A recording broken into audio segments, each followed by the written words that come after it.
Hello dear students, in my last class I had talked about completing sentence up to rule 4.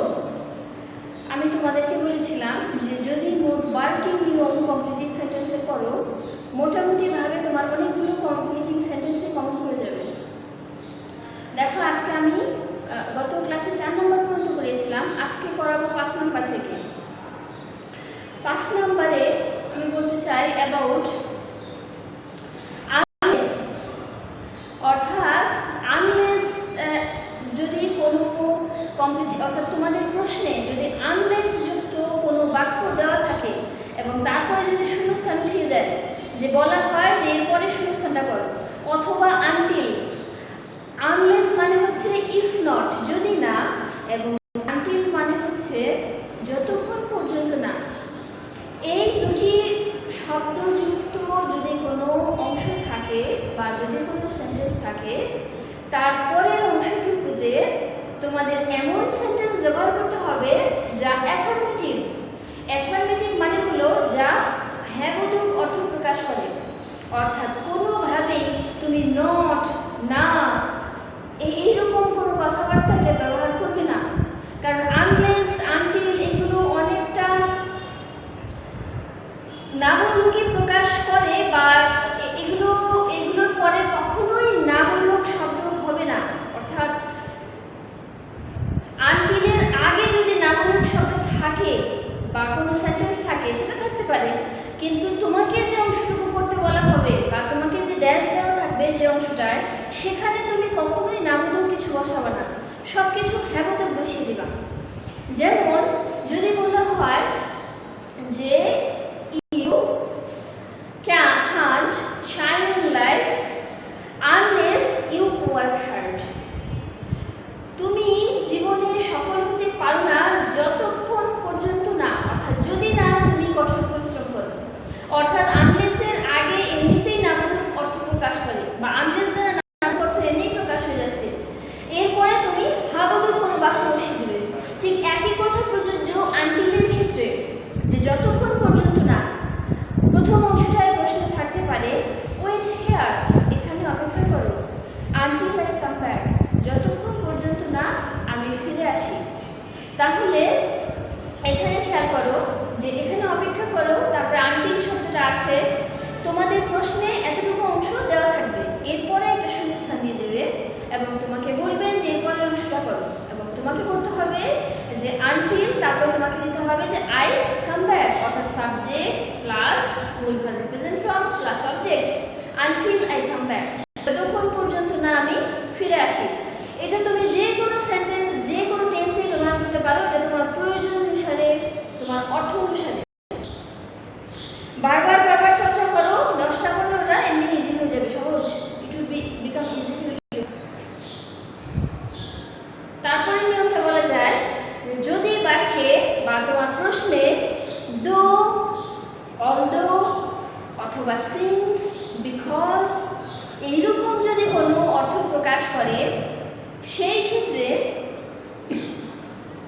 সাধারণত দো, although যারা বোঝায় যদিও, এইরকম শব্দে অর্থাৎ দো, অলদো যারা যুক্ত বাক্যের পরবর্তী অংশে সাধারণত বিপরীত অর্থ প্রকাশ করা, মানে একটু আলাদা অর্থ প্রকাশ হয়, এরকম শব্দ ব্যবহার করতে হয়। অর্থাৎ সাবজেক্ট প্লাস মূল verb present form plus subject, এরকম বাক্য ব্যবহার হয়। যেমন যদি বলা হয় দো হি ইজ পুর, যদিও সে গরিব, হি ইজ অনেস্ট, সে সৎ। দেখো যদিও সে গরিব, তার তো সৎ থাকার কথা না, কিন্তু সে সৎ। অর্থাৎ প্রথম অংশটার ঠিক বিপরীত, অর্থাৎ কন্ট্রাডিক্টরি একটা অর্থ প্রকাশের পরের অংশটা তোমাকে দো যুক্ত একটা অংশ দিয়ে দিবে এবং এর পরের অংশটা তোমার তৈরি করতে হবে। যেমন দো হি ইজ অন পুর, হি ইজ অনেস্ট, এই গেল দো কথা বা অলদো, একই নিয়ম। যদি থাকে বিকজ, বিকজ থাকলে ধরো তোমাকে যে বাক্যটা দিয়েছে সেখানে বিকজ কথাটা আছে, বিকজ মানে হচ্ছে কারণ, অর্থাৎ বুঝতেই পারছো যখনই কোনো কারণ প্রকাশ করবে এরপরে তোমাকে কি করতে হবে, যে কোনো একটা কারণ তোমাকে উল্লেখ করতে হবে বা বলে দিতে হবে।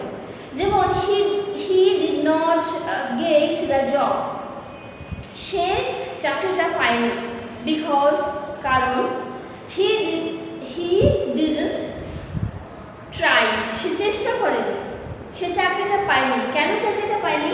বিকজ হি ডিডন্ট ট্রাই, কারণ সে চেষ্টা করেনি। এইরকম এই জিনিসগুলো খুবই সহজ, এটা তোমার it is dependent on your common sense. যে কোনো একটা বাক্য দেওয়া আছে, এরপরে আমি কি বসাবো, এটা তোমার মাথা বা তোমার বুদ্ধি বলে দিবে যে আমার এখানে এই বাক্যটা বসালে ভালো হয়। আর সবসময় সহজের ভেতরে যাবে, যে কিভাবে বাক্যটা লিখলে আমার জন্য সহজ হয়। কখনোই কঠিন বাক্য প্রয়োগ করবে না, যে আমি বেশি বা জটিল বাক্য প্রয়োগ করলে বা দাঁত ভাঙার শব্দ ব্যবহার করলে আমার নাম্বার বেশি আসবে, তা কিন্তু কখনোই না। কমপ্লিটিং সেন্টেন্স হচ্ছে তুমি যতটা কারেক্ট বা সঠিক শব্দ ব্যবহার করতে পারবে, সঠিক সেন্টেন্স ব্যবহার করতে পারবে, তত তোমার নাম্বার বাড়বে।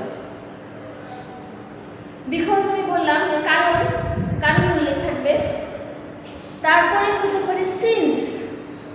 সিন্স মানে যেহেতু, এটাও অনেকটা বিকজের কাছাকাছি বা কারণই বোঝায়। যে সিন্স হি ওয়াজ ইল, যেহেতু সে অসুস্থ ছিল, he didn't attend the class, সে শ্রেণীতে উপস্থিত হতে পারেনি বা হয়নি। সিন্স যেহেতু অর্থ প্রকাশ করে, সুতরাং এরপরেও তুমি এমন একটা শব্দ ব্যবহার করবে বা এমন একটা বাক্য প্রয়োগ করবে যেটা এই শব্দগুলোর সাথে সামঞ্জস্যপূর্ণ। এই গেল দুটি নিয়ম। তারপরে বলা যায় স্পাইট অফ অথবা ডিসপাইট।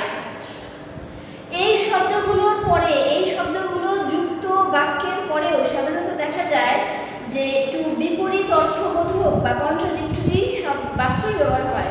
এবং এটা হচ্ছে দোর মানে দো যে অর্থ প্রকাশ করে, দো অল দো, ঠিক একই অর্থ প্রকাশ করে ইন স্পাইট অফ ডিসপাইট, মানে হচ্ছে সত্ত্বেও। অর্থাৎ in spite of his poverty, তার দারিদ্রতা সত্ত্বেও, হি হেল্পড দ্য পোর, সে গরিবদেরকে সাহায্য করেছিল। তাহলে দারিদ্রতা সত্ত্বেও সে দরিদ্রদেরকে সাহায্য করেছিল। এখন দেখো, যদিও সে দরিদ্র, তার তো in spite of his poverty, ধরো এভাবে বলা যায় যে in spite of his poverty he helped the relatives, his relatives, তার আত্মীয়দেরকে সাহায্য করেছিল। এভাবে কথাটা বললে সুন্দর হয়। তাহলে ধরো কোনো একজন মানুষ গরিব, তার তো আত্মীয়দেরকে সহায়তা করার কথা না, কারণ সে নিজেই অভাবগ্রস্ত। এই ক্ষেত্রে বলা হচ্ছে যে যদিও সে গরিব, হি হেল্পড হিজ রিলেটিভস, সে তার আত্মীয়দের সাহায্য করেছিল। তাহলে এখানে খেয়াল করো, সম্পূর্ণ একটা বিপরীত বা যেটা প্রত্যাশা করা হচ্ছে না বা সাধারণত ওটা হওয়ার কথা না, সেই রকম কোনো একটা বাক্য বসিয়ে দেবে। যেমন দো he is intelligent, he didn't gate A job. যদিও সে মেধাবী, কিন্তু সে একটা চাকরি পায়নি। তাহলে সে তো মেধাবী, তার তো চাকরি পাওয়ার কথা। সুতরাং সম্পূর্ণ বিপরীত একটা বাক্য পাশাপাশি বসবে। এই গেল ইন স্পাইট অফ বা ডিসপাইট এর কথাবার্তা। তারপরে রুল 8। রুল 8 এ বলা যায় যেমন উইদাউট বা বাই, এই শব্দগুলো যদি কোনো বাক্যে থাকে তাহলে তারপরে কিরকম বাক্য প্রয়োগ করবে, শূন্যস্থানে কেমন বাক্য বসবে। অর্থাৎ বাই যুক্ত শব্দের বাক্যের পরে, বাইয়ের পরে সবসময় ভার্বের প্রেজেন্ট ফর্মের সাথে আইএনজি যুক্ত হবে। আবার ধরো উইদাউটের পরেও সবসময় ভার্বের সাথে, মূল ভার্বের প্রেজেন্ট ফর্মের সাথে আইএনজি যুক্ত হবে। যেমন by doing the job he got a lot of money, এই চাকরিটা করে সে অসংখ্য টাকা পেয়েছিল। অথবা without working hard he became prosperous, কঠোর পরিশ্রম করা ছাড়াই সে সম্পদশালী হয়ে গেছিল। তাহলে এখন দেখো, উইদাউটের পরে আমরা ভার্বের সাথে প্রেজেন্ট ফর্ম বসিয়েছি, ডাইরেক্ট ভার্বের সাথে প্রেজেন্ট ফর্ম বসিয়েছি। তবে বাই দ্বারা বোঝায় দ্বারা এবং উইদাউট দ্বারা বোঝায় ছাড়া, ব্যতীত। এগুলো সম্পূর্ণ অর্থের উপর নির্ভরশীল। এটা বারবার চেষ্টা করো, দেখবে যে নিজেই অ্যাড করে ফেলেছো। এবং এটা খুব বেশি অ্যাটেম্প্ট বা প্রচেষ্টার কোনো প্রয়োজন নেই, শুধুমাত্র রিড দ্য লাইন্স এবং practice again and again, you will be successful. Thank you, students.